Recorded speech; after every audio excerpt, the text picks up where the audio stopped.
மேலறை தியானம் மே மாதம் 31ஆம் தேதி ஞாயிற்றுக்கிழமை 2026ஆம் ஆண்டு.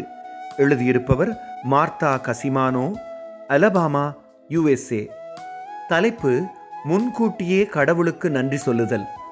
வாசிக்க வேண்டிய வேத பகுதி பிலிப்பியர் 4ஆம் அதிகாரம் 4ஆம் வசனம் தொடங்கி 7ஆம் வசனம் வரை.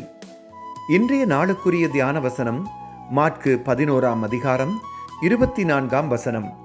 இயேசு, நீங்கள் ஜெபம் பண்ணும்போது எவைகளை கேட்டுக்கொள்வீர்களோ அவைகளை பெற்றுக்கொள்வோம் என்று விசுவாசியுங்கள், அப்பொழுது அவைகள் உங்களுக்கு உண்டாகும் என்றார்.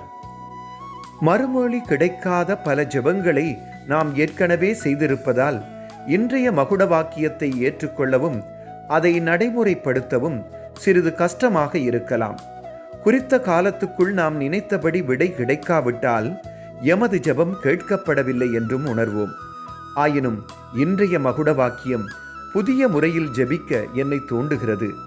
முன்னர் நான் ஒருவருக்காக ஜெபிக்கும் போது அவருடைய தேவைகளை சொல்லி அவைகளை நிறைவாக்கும்படி கேட்பேன். இப்போ கேட்பதை தொடர்ந்து எனது ஜெபத்தை கேட்டதற்காக நன்றி செலுத்தி தமது நேரத்தில் தமது வழிகளில் தேவைகளை நிறைவேற்றுவார் என்று நம்புவதாகவும் ஜெபிப்பேன். இப்படி நான் ஜெபிக்கும் போது நான் யாருக்காக ஜெபித்தேனோ அவர் குணமடைவதை, ஆறுதல் பெறுவதை அல்லது கஷ்டத்திலிருந்து விடுதலை பெறுவதை என்னால் இலகுவாக கற்பனை செய்யக்கூடியதாக இருக்கிறது. அப்படி கற்பனை செய்வதுதான் இன்றைய மகுட வாக்கியத்தின் விளக்கம் என்று நம்புகிறேன். இதனால் எதிர்பார்ப்பு மகிழ்ச்சியாகி எனது விசுவாசம் பலப்படுத்தப்படுகிறது. கடவுள் எமது ஜெபத்தை கேட்டு தமது நேரத்தில் விடை தருவார். ஜெபம்.